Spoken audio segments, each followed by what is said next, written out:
Good morning, everyone. Welcome to this week's weekly COVID-19 member briefing hosted by the Veterans Chamber of Commerce. Again, I'm Saul Newton. I'm the Executive Director. We're really excited this week to have John Vogt from PenFed Foundation join us to share some of the really exciting things that his organization is doing to support veteran entrepreneurs, startups, and existing business owners. Just a couple of housekeeping things before we get started. Next week will be the first of our chamber roundtables, a new program that we're launching in response to the pandemic. While we can't wait to see everyone in person and get together and start hosting events again, we know that folks are looking for ways to connect with one another and build relationships. And so next week, we'll be hosting a series of different networking roundtables, a veteran small business roundtable, a real estate roundtable, healthcare and construction, manufacturing, and supply chain. So in the chat box, I will post a link. This is available exclusively to our members.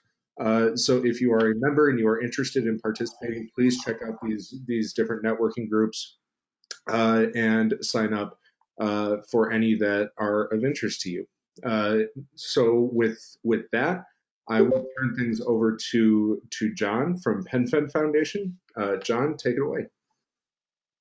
Again, Sal, thank you so much for the opportunity to speak to your tribe this morning. Good morning, everyone. As Sal said, my name is John Vogt. I recently retired from the Air Force in May of 2020, following a 25-year career. I joined the military right out of high school, and it was the best decision I ever made. I began my career as a heavy equipment operator and later retrained into an air crew specialty, which is where I have spent the last 18 years as a flight steward.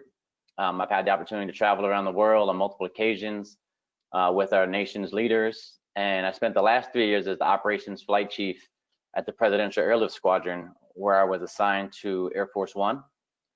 I recently accepted a role as a program manager for the PenFed Foundation Veteran Entrepreneur Investment Program, following a fellowship with Hiring Our Heroes. By no means am I the subject matter expert on veteran entrepreneurship or access to capital, but I'm very excited to continue to grow in this position and continue serving the veteran community as a whole. I'm receiving a great deal of mentorship from our director, Seda Goff, who Sal knows very well, and she has made a name for herself across the veteran entrepreneur community, and I continue to learn from her more each day. I'm going to go ahead now and share my screen so that I can show you all our presentation.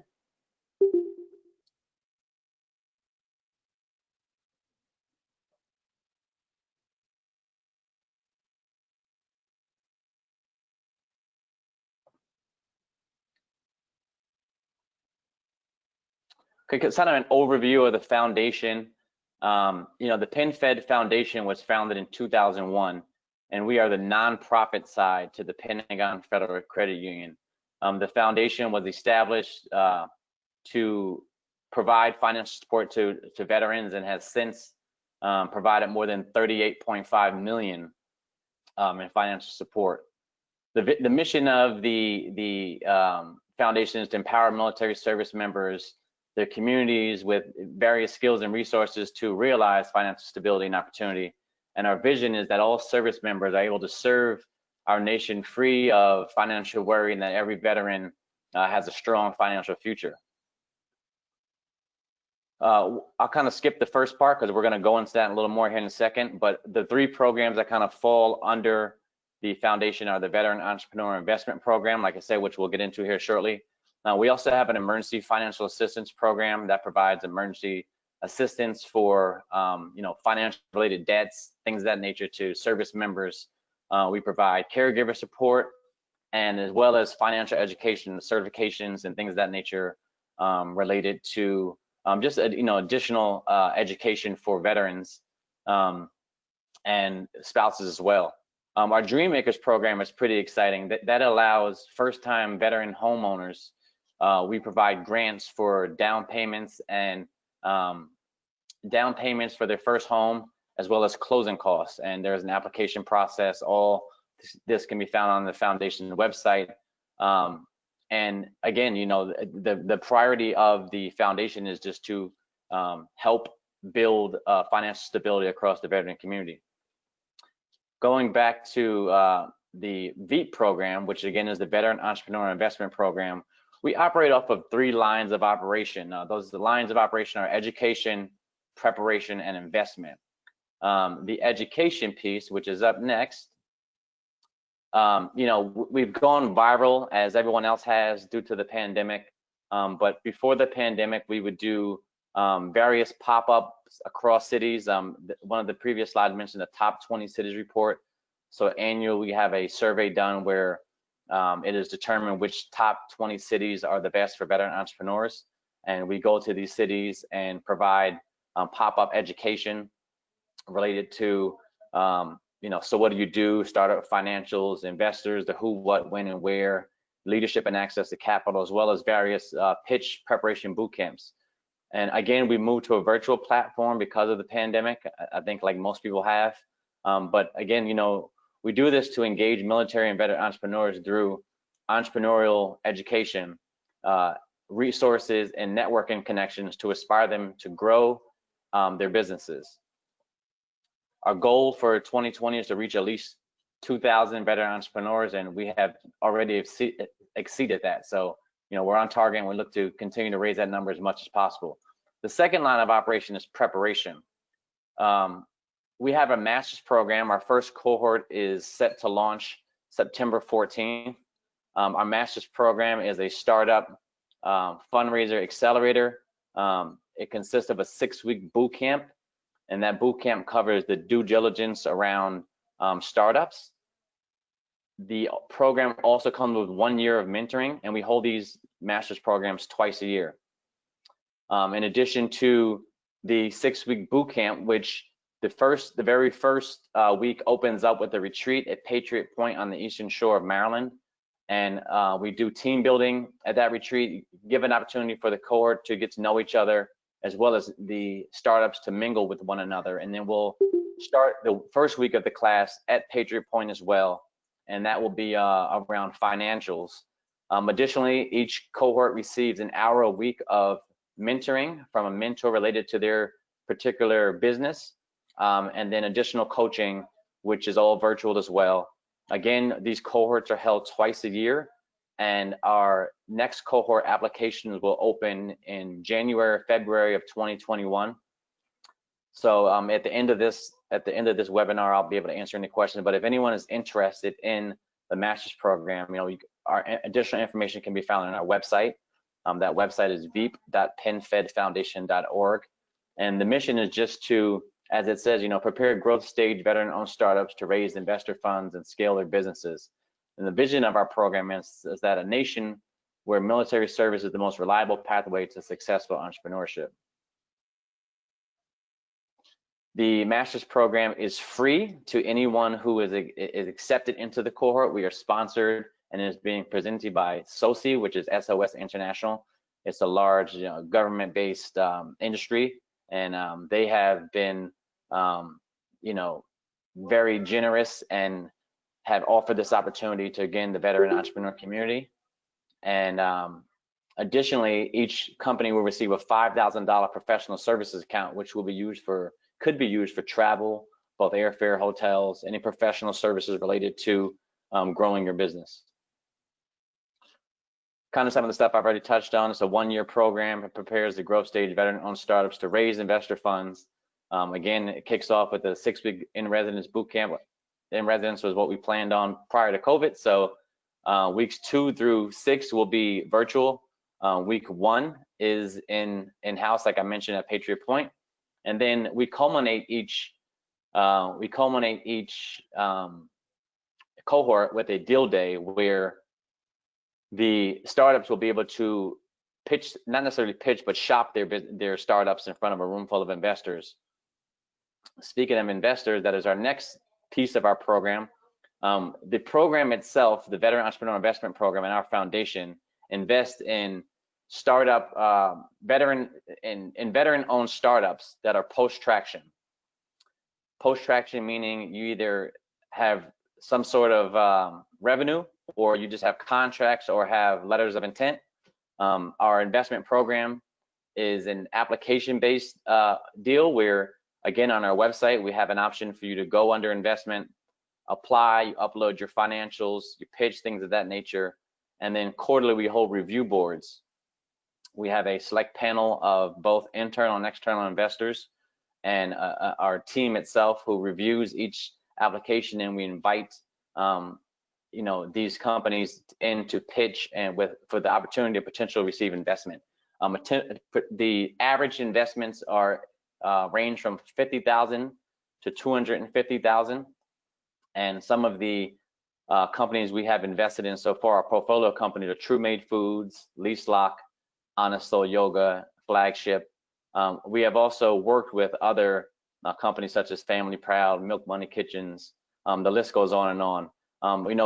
The investment piece is not necessarily just financial. When we, as a veteran service organization, we invest in the life cycle of veteran-owned startups. So not only do we potentially provide investment, but we provide coaching, and as long as needed across the veteran startup community. I will stop sharing my screen here, and we can discuss any topics or concerns that anyone may have, any questions you all may have. Thanks, John. If anyone Absolutely. has any questions for John, please post them in the chat box, or feel free to unmute yourself and turn your camera on. I guess to kind of get the conversation going, John, you mentioned a few of the adjustments that your team has made to COVID in terms of providing services. What, if any, impact have you seen on some of the folks that you work with? What's been the business impact of COVID on veteran entrepreneurship? Absolutely, great question. So I failed to mention that the foundation itself was one of the first veteran service organizations to launch a COVID-19 emergency response program. And within the first 4 days, we received over 6,000 applications. These applications in turn allowed us to distribute, I want to say roughly 400,000 and provide assistance to more than 560 military members. We also just announced a partnership with the Army Emergency Relief to assist approximately 480 active Guard and Reserve Army personnel, and we will distribute an additional 500,000 in financial relief. When the pandemic kicked off, just like everyone else, we're all kind of just trying to see which direction it was going to head. What impact it would have on small business as well as veteran entrepreneurs, being that that was our primary impact. So what we did as a program, and I'm sure every other veteran service organization that deals with veteran entrepreneurs did as well, was we held a bunch of webinars focused on the SBA disaster loans. We held one in regards to business owners and what they should do during a pandemic. We held a veteran entrepreneur town hall, and that town hall was we held it with other veteran service organizations such as Bunker Labs, One Degree Capital, and that allowed us to just talk about the Corona crisis and what impact subject matter experts thought it would have on small business and veteran entrepreneurs. And they provided their insight as to which direction they thought would be the best direction to head in the beginning of this pandemic. Since then, we've learned it actually is very interesting that I just read an article last night about from the Syracuse Institute of Veteran and Military Families, and it stated that 39% of veteran-owned businesses have closed due to the COVID-19 pandemic. 83% of those don't believe they will close their business for good, but an additional 17 thought that it basically closed their business for good, and there will be no point of return. And also I mentioned that 41% of those businesses are operating right now at 20 to 40% capacity. So it has definitely had an impact on not only small business but veteran startups as well. But I think the impact was determined on the type of service veteran entrepreneurs offer. From from being part of various discussions since my start of my role, I've noticed that veteran startups dealing with resources such as IT, they may have boomed because everyone has moved to virtual platforms, but those that provide consumer goods, on the other hand, may not have had as good as a bounce back, just based on everyone not being so many stipulations being put in place, and and those not being allowed to just partake in everyday life like we used to. Mhm. Do you have any examples or stories of businesses that you guys have worked with that you think have, I guess, adjusted well, or kind of, I guess, made adjustments in the face of this that would serve as a good model for others? Absolutely. So Honest Soul Yoga is one of our portfolio companies, and initially they had three yoga studios in the DC area, and had just opened up another store in San Antonio in early March. Right after the opening of that studio, obviously COVID hit, everything shut down. The ability to hold in-person yoga classes was pretty much out the window. So they moved to a virtual platform. They started to hold these classes daily, and they actually grew their numbers by holding virtual classes as opposed to those that they were holding in person. Not every business would be able to resort to a virtual platform. For instance, another one of our portfolio companies, True Made Foods, they're a consumer product, and they basically sell a healthier version of sauces. And while they can promote online sales, they were getting most of their sales from grocery stores and things of that nature. So while people were still going to grocery stores and having to purchase food, the amount of traffic was definitely lessened by the pandemic itself. So I would say, those that we have in our portfolio companies that could, transition to a virtual platform, pivoted and did their best to, ensure that they were going to continue to operate under a virtual platform. But there are those as well, and none particularly that I could think of within our portfolio companies, but obviously there are those who have suffered from the pandemic and not being able to transition to a virtual platform. Question in the chat box. Oh, yes, Johnny, I will be happy to forward the PowerPoint, the presentation that John gave, to those of you who aren't able to watch the webinar and are joining us by phone. I'd be happy to do that. And just to piggyback on that, again, I think I mentioned earlier, all this information is on our website. Our website is veep.penfedfoundation.org, and our org box is veep@penfed.org. So at any point in time, anyone would like to reach out to us, have questions, is interested in our program, feel free to either go to the website and contact us through that, or just reach out to us through our org box. Kind of shifting away from the conversation about COVID, is there any advice that you can give to anyone on the call who maybe is interested in learning more about kind of taking on investor capital or accessing investor capital? Is there any advice that you can give to them, whether it pertains to your program or just accessing investor capital in general? Yeah, absolutely. One of the things, again, I've been in position for about 2 months, so it's a learning process for me as well. But again, those meetings that I've sat in and those calls that I've been on, I think two of the biggest hurdles for veteran entrepreneurs that I've noticed is lack of ecosystem or network, and then the access to capital piece itself. So, what I've noticed is the advice that's being given is, get involved, take advantage of the pandemic, if to the best of your ability, and get involved with these virtual platforms that are having these discussions amongst networks and ecosystems, around access to capital. Various organizations, Bunker Labs, 1 Million Cups. There's actually a call I was on last night for the DC area. It's called Reformed. It's an Annapolis all call, where it's a virtual platform for veteran entrepreneurs just to come on, kind of talk about what you're doing, what you could do for the ecosystem, as well as what assistance you're seeking.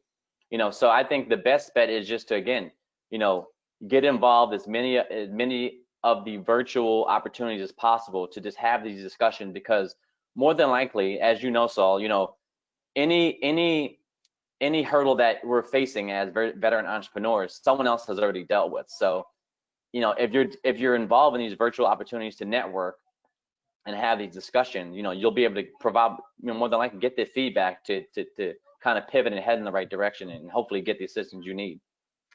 That's great, and that's actually a perfect. If I can selfishly make a plug here, I mentioned at the beginning of the call that we, the Wisconsin Veterans Chamber, are launching remote networking groups starting next week, based on industry and interest area.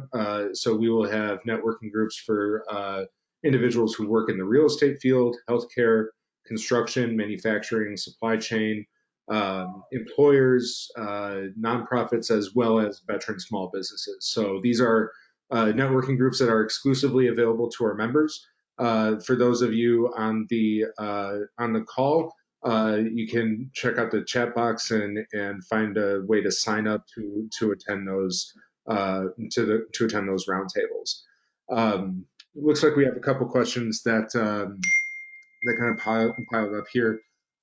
From Matt, for a startup, what are the key elements to successfully obtain funding? For example, is it all about the quality of the business plan, or more important, to get some form of traction? Again, this is just going off of my, the little bit of knowledge that I have, being in position for only a few months. But I think it all plays a part.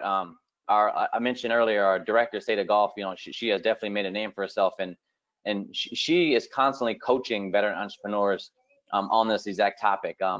You have to you have to solve a problem first. You have to ask yourself, whatever you're building, what problem does it solve? And then from there, you have to build the business plan around there. I think, gaining traction is also huge, but until you have a solid business plan, the traction piece is really irrelevant, because you can pitch, your plan or the service that you're providing, but unless it's solving a problem, you're really not going to get that interest. So I think it all kind of plays together. I'm not sure if that answered the question to the best of my ability, but they're all very important. So obviously, you've been in this field, this element for a long time, so you may have advice as well. But that's what I've noticed so far, is just it's important to at least solve the problem first and then build upon it from there. Yeah, I would echo that, Matt. I would say that it's not an either or, that it's kind of a both, that having a good business plan will help you get traction. And so, I don't necessarily think that it's a choice between one or the other. I think there's a way that you can do both and kind of cross both of those T's and dot those I's. Question from Bill: can we use the Dream Marker program with other lenders? The Dream Makers program is separate from the Veteran Entrepreneur Investment Program. That is a great question. I do know is it's for first-time homeowners, utilizing VA loans. So I'm not sure if it can be used with other lenders. But what I do know is it covers the down payment and closing costs. So it is separate from the actual mortgage itself. But Bill, if you would like to reach out to me, again, veep@penfed.org, I can get back to you with that exact question, or put you in the right direction with the Dream Makers team, and they can probably answer that question better than I did. But again, it's for closing costs and down payments of a first-time home purchase. It really doesn't have anything to do with the mortgage itself, or the lien in regards to the mortgage. Okay. Well, we are coming up on 10 o'clock here, so I want to give everyone one last chance to post a question for John. John, thank you so much for taking the time to join us this morning. Really appreciate your time, your insight. For everyone on the call, as John mentioned, we've been connected with the PenFed Foundation for a while now, and they just do incredible work. And can't recommend their programming highly enough. If you know anyone who is in the early stages of starting a company, or is looking for some direct support. They're one of the best out there, and we're lucky to be able to bring some information about what they do to all of you. So thank you, John. Thank you, everyone who is on the call this morning. Appreciate you taking the time out of your Friday morning. I hope you found this useful, and we will continue with our weekly webinar series next Friday morning. With that being said, everyone have a great Friday, have a great weekend, and we'll see you next week. Thank you, Sal. Have a great day, everyone.